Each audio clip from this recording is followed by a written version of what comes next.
축원합니다. 오늘은 기쁨이란 주제 세 번째 시간입니다. 오늘 말씀의 제목은 베들레헴 빵집의 비밀입니다. 베들레헴이라는 이 이름의 의미는 떡집, 빵집이라는 의미를 가지고 있습니다. 그래서 오늘 설교 제목이 베들레헴 빵집의 비밀 레시피가 무엇인지를 오늘 본문을 통해서 함께 상고해 보고자 합니다. 기근을 피해 모압으로 잠시 이주했던 나오미의 가정이 오히려 그 땅에서 더 큰 기근을 만나게 되었고, 어찌어찌 우여곡절 끝에 10년 만에 다시 고향 베들레헴으로 돌아오게 되었습니다. 풍족하게 나갔다가 텅 빈 손으로 돌아온 나오미는 베들레헴 주민들에게 자신을 나오미라고 부르지 말고 마라라, 고통이라는 뜻으로 불러달라, 괴로움이라고 불러달라라고 말을 합니다. 하지만 베들레헴 사람 중 그 어떤 사람도 나오미에게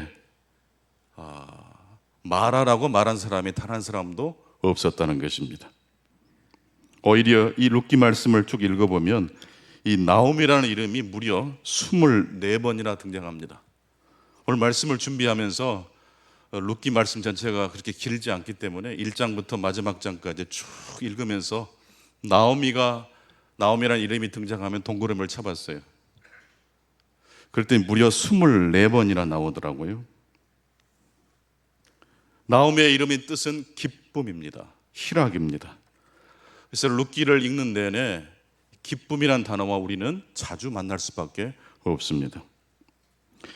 이제 나오미가 모압에서 며느리 룻과 함께 베들레헴에 도착했을 때, 오늘 본문 룻기 1장 22절 끝부분을 보게 되면 그때가 바로 보리를 추수하기 시작한 때라고 말씀하고 있습니다. 여러분, 빵집에는 빵이 맛있어야 되지 않습니까? 좋은 빵, 맛있는 빵은 재료가 아주 신선하고 좋은 것 같습니다. 베들레헴 빵집의 비밀 레시피는 어디에 있을까요? 자, 오늘 본문 룻기 2장 2절 말씀에 보면 베들레헴 빵집의 비밀 레시피가 등장합니다. 우리 본문 룻기 2장 2절 말씀 같이 보시죠. 시작. 모압 여인 룻이 나오미에게 이르되 오나건대 내가 밭으로 가서 내가 누구에게 은혜를 입으면 그를 따라서 이삭을 줍겠나이다 하니 나오미가 그에게 이르되 내 따라 갈지어다. 베들레헴 빵집의 비밀이 무엇입니까? 이삭 줍기입니다. 바로 이삭을 줍는 이 말씀 속에 베들레헴 빵집의 첫 번째 비밀이 숨겨 있습니다.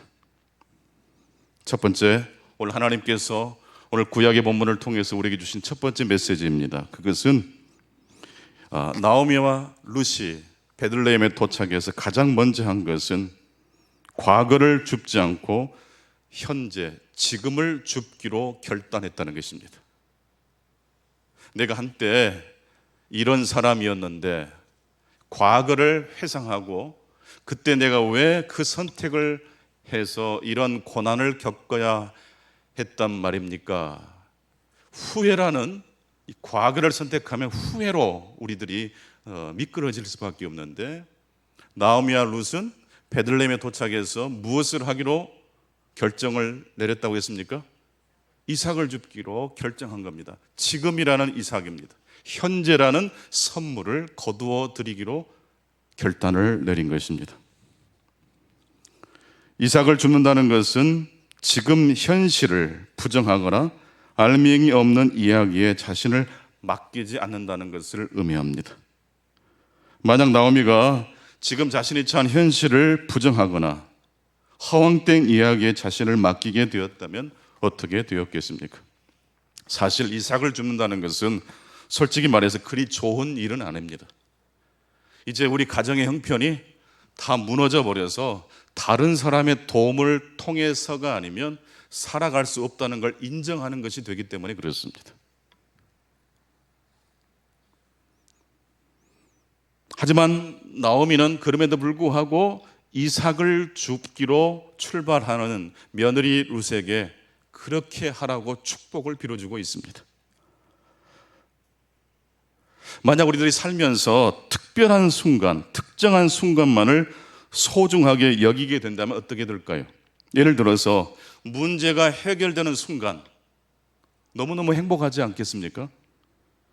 또한 기도 제목이 응답되는 순간, 우리 자녀의 문제가 해결되는 순간, 이런 순간만을 특별한 순간으로 여기고 소중히 여기게 된다면 어떻게 되겠습니까? 물론 그런 특별한 순간이 우리에게 찾아오기도 하고 그런 순간이 특별한 순간이 아니라는 말씀은 아니지만, 만약에 이삭을 줍는 일상의 평범한 일을 제껴버린 채 특별하고 다른 사람들에게 존경을 받는 화려한 스포트라이트를 받는 시간만을 귀하게 여기게 된다면 우리 인생은 아마도 특별한 순간을 제외한 나머지 모든 것들은 조연으로 밀려나면서 일상의 진리는 빛을 잃게 되고 말 것입니다. 룻기의 시대적인 배경은 사사시대라고 말씀을 드렸습니다. 사사시대의 특징은 모든 사람이 자기의 소견에 옳은 대로 행했던 시대입니다. 혼돈의 시기입니다. 그런데 바로 이 사사시대를 통과하고 있는 룻기 말씀 안에는 기쁨이라는 단어가 무려 몇 번이나 나온다고 했습니까? 24번씩이나 등장합니다. 혼돈이 질서로 바뀌기 전까지는 행복할 수 없다고 생각하는 사람들에게 나오미가 추구하는, 룻이 추구하는 기쁨은 찾아올 수가 없었을 겁니다. 큰 기쁨을 통해서 하나님은 저와 여러분을 찾아오실 뿐만 아니라 일상의 평범한 오늘이라는, 지금이라는 이 순간을 통하여 우리를 찾아오신다는 사실을 기억하실 수 있기를 바랍니다. 룻기에서 말씀하는 기쁨이란, 베들레헴 빵집의 비밀 레시피란 무엇입니까? 어떤 특별한 순간만을 소중하게 여기지 않고 모든 순간을 소중히 여긴다는 것이 바로 베들레헴 빵집의 비밀 레시피입니다.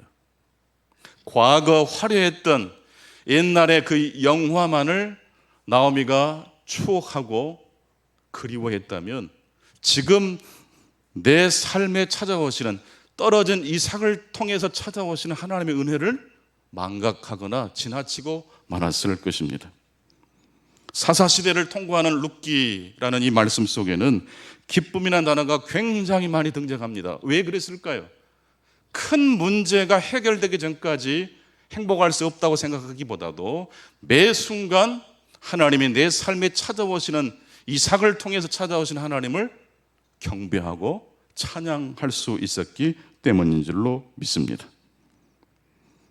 나오미와 룻은 과거를 줍기보다는 지금이라는 현실 속에서 과연 무엇이 최선인지를 생각했고, 하나님께서 밭에 떨어진 이삭을 줍도록 인도하셨을 때 그것을 하나님이 주시는 축복이라고 여겼던 것입니다.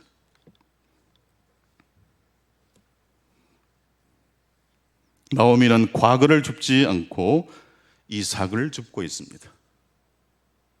후회하기보다도 지금 내 삶에 찾아오시는 하나님의 손길을 바라보았다는 말씀입니다. 두 번째, 이삭을 줍는다는 것은 두 번째 우리에게 어떤 메시지로 다가옵니까? 그것은 이삭이라는 것은 땅에 떨어진 곡식이지 않습니까? 고아와 과부, 나그네, 즉 가난한 사람들에게 허락된 몫이 바로 떨어진 이삭입니다. 즉 이삭을 줍는다는 것은 하나님 앞에, 사람들 앞에 자기 자신을 어떻게 인정하는 겁니까? 저는 연약한 자입니다라고 인정하는 것입니다. 뿐만 아니라 이 연약한 자라는 이 말씀 속에는 어떤 의미가 숨겨져 있습니까? 바로 이 연약한 자를 누가 돌보신다는 것입니까? 하나님이 돌보신다는 의미가 담겨져 있습니다. 생산과 축적이 아닌 소진과 탕진이라는 이야기를 통해서 하나님께서 나오미와 룻의 가정에 찾아오신 것처럼 오늘 또 우리의 삶에 하나님께서 떨어진 이삭을 줍게 하실 때에 믿음으로 줍게 되시는 저와 여러분 되시기를 축원합니다. 어떤 사람이 그래서 떨어진 이삭을 줍습니까?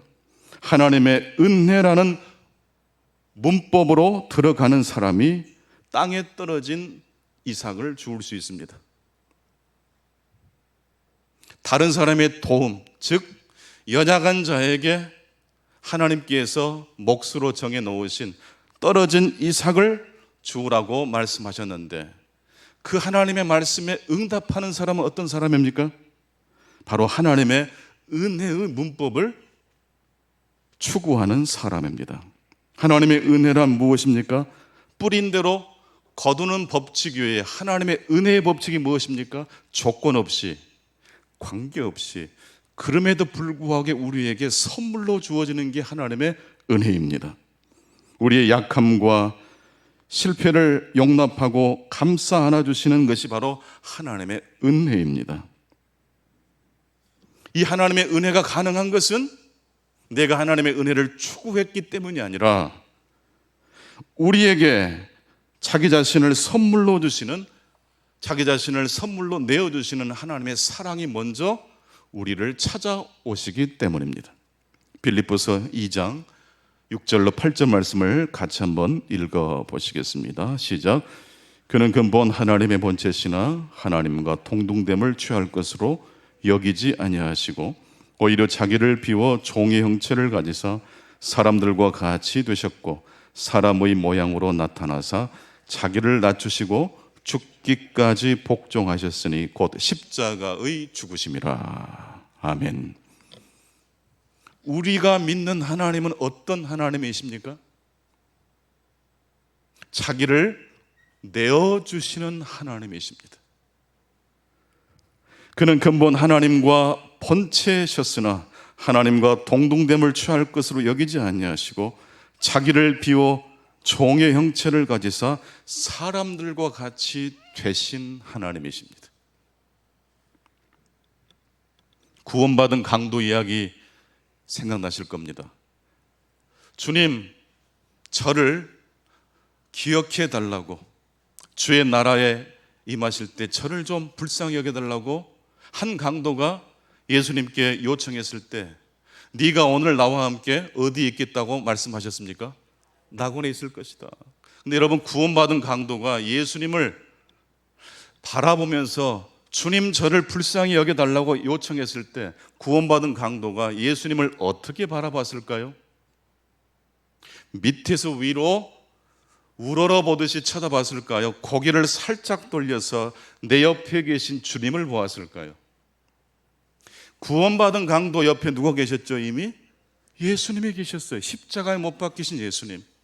구원받은 강도가 나를 불쌍히 여겨달라고 간청했을 때 그는 어디를 쳐다봤어요? 이미 내 곁에 계신 주님을 본 거예요. 우리들이 상처를 입고 쓰러졌을 때 주님은 어디 계실까요? 내가 세상 죄에 오염돼서 무너지고 쓰러졌을 때 우리들이 그토록 사랑하는 그 예수님은 어디에 가면 만날 수 있을까요? 오늘 빌립보서 2장 6절 이하의 말씀 보니까 그 하나님은 하늘 보좌를 버리시고 가장 낮은 자리, 종의 형체를 가지사 사람들과 같이 되셨다라고 말씀하고 계십니다. 구원받은 강도 옆에 예수님이 계신 겁니다. 우리가 바로 고개를 살짝 돌려서 내 옆을 바라보면 거기에 누가 계신다는 것입니까? 바로 예수 그리스도가 계신다는 거예요. 바로 이게 은혜입니다. 때문에 우리가 하나님을 믿는다는 것은 우리가 하나님을 믿는다는 것뿐만 아니라 누가 우리를 믿어주신다는 걸 의미할까요? 우리가 하나님을 믿습니다. 나는 하나님을 끝까지 믿겠습니다. 하나님을 향한 믿음 고백이 참 중요한 건 사실이지만 그보다 더 중요한 우리를 향한 누구의 믿음이 있습니까? 우리를 결코 포기하지 않으시는 하나님의 믿음이 있다는 사실을 기억하실 수 있기를 바랍니다. 예수님은 자기를 비워 종의 형체로 우리에게 오셨습니다. 그리고 십자가에 달려 죽으셨습니다. 이것이 바로 기독교에서 말하는 복음입니다. 바로 이 복음에 응답하는 것이 신앙이고 바로 이 하나님께서 자기 자신을 선물로 내어주시는 이 하나님의 사랑에 깊이 잠기는 것이 기독교 신앙의 핵심입니다. 교회에서 봉사하거나 또 하나님께서 맡기신 어떤 일을 할 때 어떻게 하면 그 일을 효율적으로 또 하나님이 기뻐하시는 방식으로 할 것인가 애쓰고 노력하는 것만큼 중요한 게 있어요. 성경학교 교사로 봉사하고 또 여러 가지 교회 봉사할 때 그 봉사에 합당한 열정만큼 중요한 게 있어요. 무엇일까요? 우리의 열정과 우리의 믿음보다 우리를 향하신 누구의 믿음이 항상 먼저라는 사실을 기억해야 될까요? 하나님의 신실하심, 하나님의 믿음이 우리를 지키고 있다는 사실을 기억하실 수 있기 바랍니다. 은혜가 우리 모든 삶의 기초가 됨을 예수 그리스도 이름으로 선포합니다. 부부간에도 직장의 일터에서도 하나님의 은혜에 잠겨서 나가신다면 부족함에도 불구하고 아마 하나님의 놀라운 기쁨이 우리 가정과 일터에 찾아오게 될 줄로 믿습니다. 문제는 우리가 이런 하나님의 사랑에 언제 잠겨야 한다라는 것입니다. 나오미와 룻은 언제 이 하나님의 사랑에 잠기게 되었습니까? 빈 털터리가 되었을 때입니다. 빈손으로 베들레헴에 도착했던 나오미와 룻은 바로 이어서 이삭을 줍기로 결단하고 있습니다.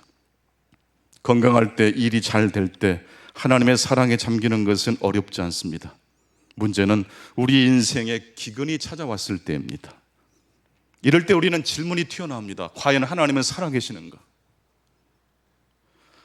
과연 하나님은 어디에 계시는가라는 질문이 나왔을 때 사실 이것은 우리들의 위기일 뿐만 아니라 하나님의 위기이기도 합니다.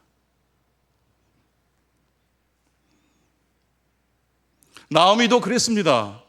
남편이 죽고 이어서 두 아들마저 죽고 난 다음 나오미의 마음이 얼마나 무너졌겠습니까? 성경은 그럼에도 불구하고 나오미가 그 슬픔을 어떻게 이겨냈는지, 어떻게 슬픔을 이겨냈는지에 대한 말씀이 나오지 않습니다.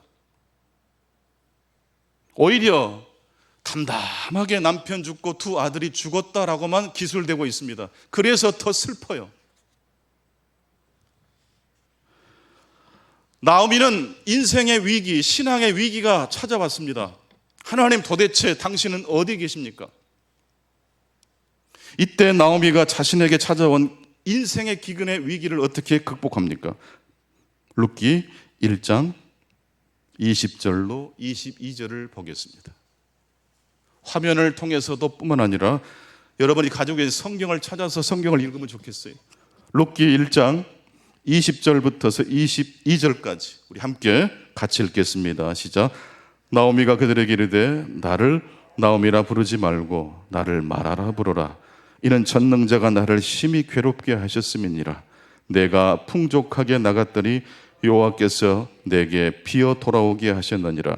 여호와께서 나를 징벌하셨고 전능자가 나를 괴롭게 하셨거늘 너희가 어찌 나를 나오미라 부르느냐 하니라.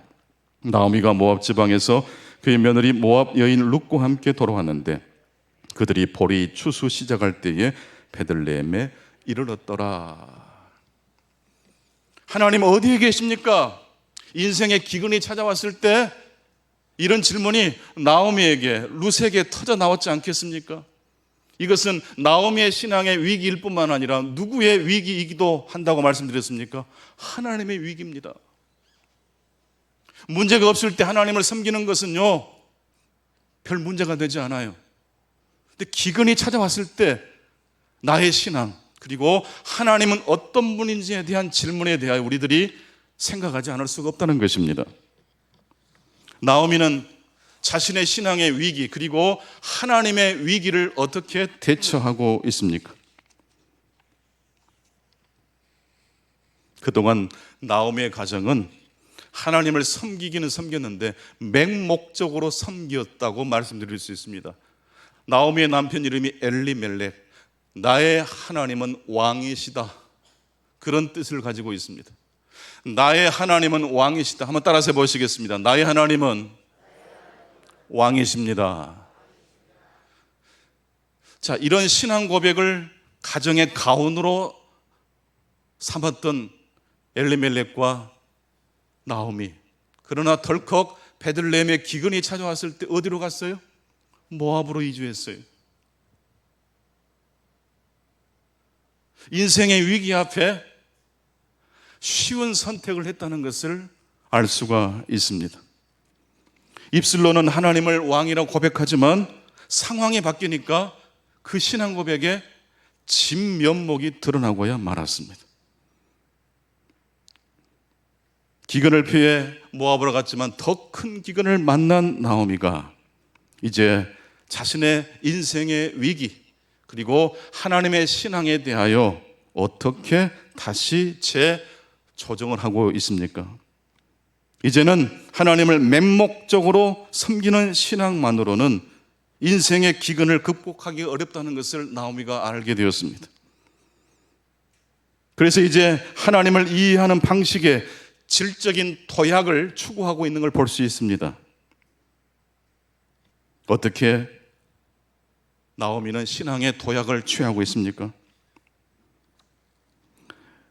본인뿐만 아니라 이웃 사람들에게도 뭔가 여호와 하나님을 섬기는 신앙에 대해서 해명을 해줘야 될 것 아닙니까? 보통 이방 사람들은 여호와 하나님, 전능하신 하나님, 그 하나님을 어떻게 해석했을까요? 모든 문제를 해결해 주시고 지켜주시는 분. 이 말이 틀린 말은 아니지만 이 이야기로만 하나님을 해석한다면 성경에서 말하는, 특히 룻기에서 말하는 하나님의 풍성한 신실하심과 성품을 다 헤아릴 수가 없게 됩니다.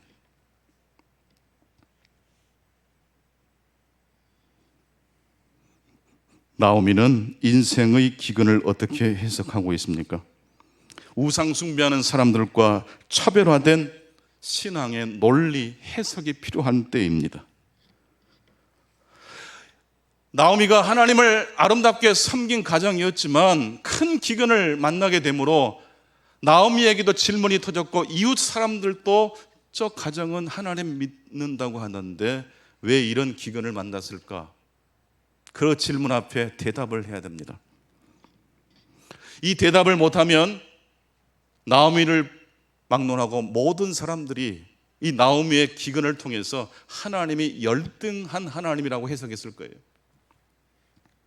그러나 나오미는 자신의 삶의 가정에 닥쳐온 기근을 어떻게 해석합니까? 이 모든 기근은 전능하신 하나님께 내가 징계를 받았기 때문이다. 하나님이 부실해서 하나님의 능력이 없어서 우리 가정에 고난이 찾아온 게 아니라 내가 전능자의 하나님 앞에 뭘 받았다는 거예요? 징계를 받았다는 거예요.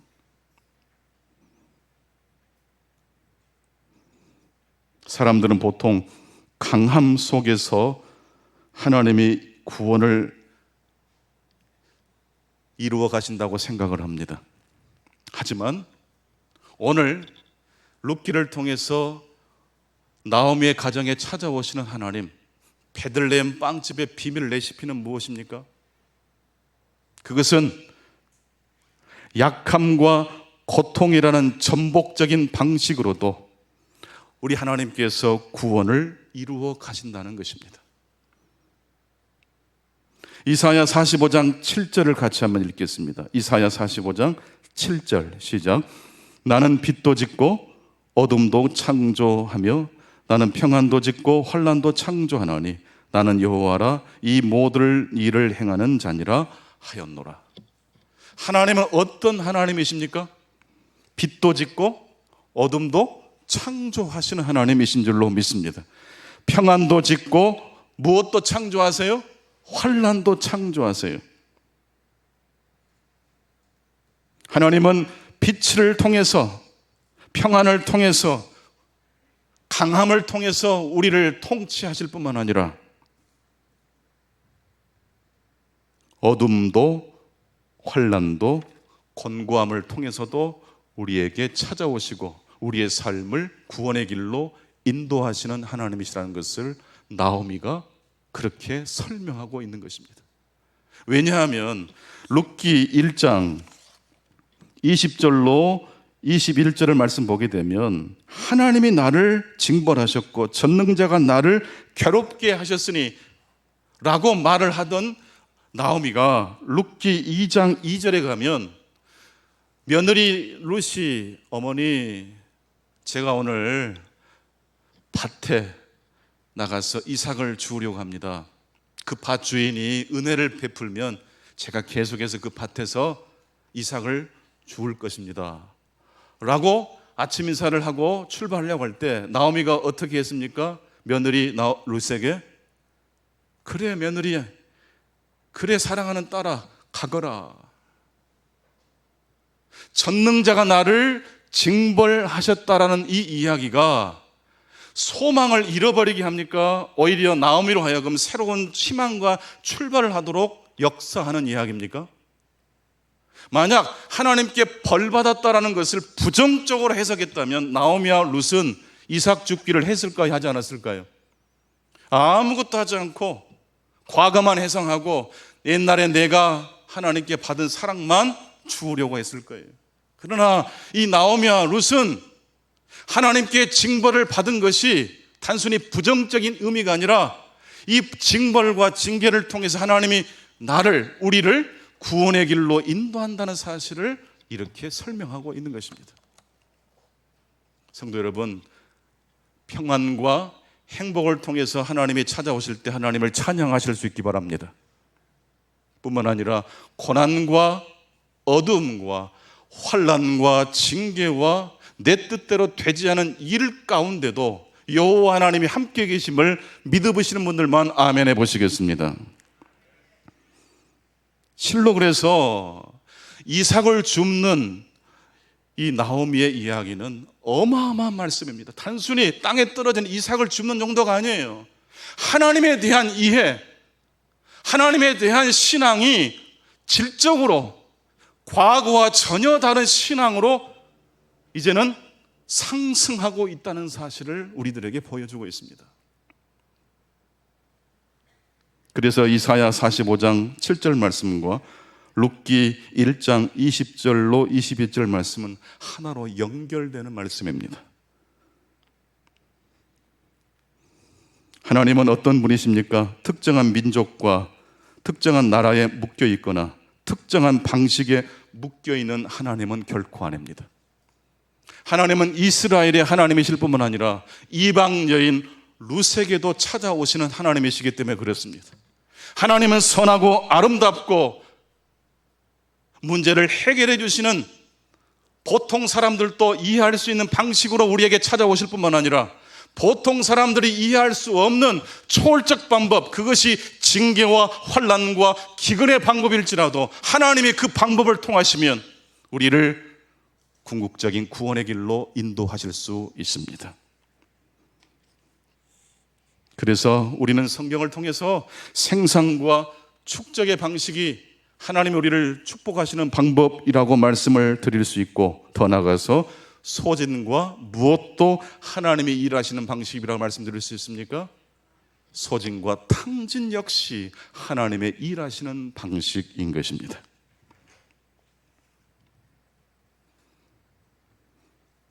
에스겔 47장 9절 말씀은 아마 성경 모든 페이지에 스며들어 있는 말씀이 아닌가 저는 생각합니다. 에스겔 47장 9절, 이 강이 이르는 곳마다 번성하는 모든 생물이 살고 또 고기가 심히 많으리니 이 물이 흘러 들어가므로 바닷물이 되살아나겠고 이 강이 이르는 각처의 모든 것이 살게 될 것이며, 생명을 실어 나르는 이 생명의 물이 창세기부터 요한계시록까지 흐르고 있다고 저는 믿습니다. 이 생수의 강이 에스겔서뿐만 아니라 룻기 안에도 저는 흐르고 있다고 믿습니다. 정말로 여러분들도 믿으십니까? 룻기 안에도 이 생명이 살아나는 이 물이 흐르고 있다고 믿으십니까? 그런데 이 말씀이 룻기에는요 이렇게 재번역돼서 흐르는 강이 됩니다.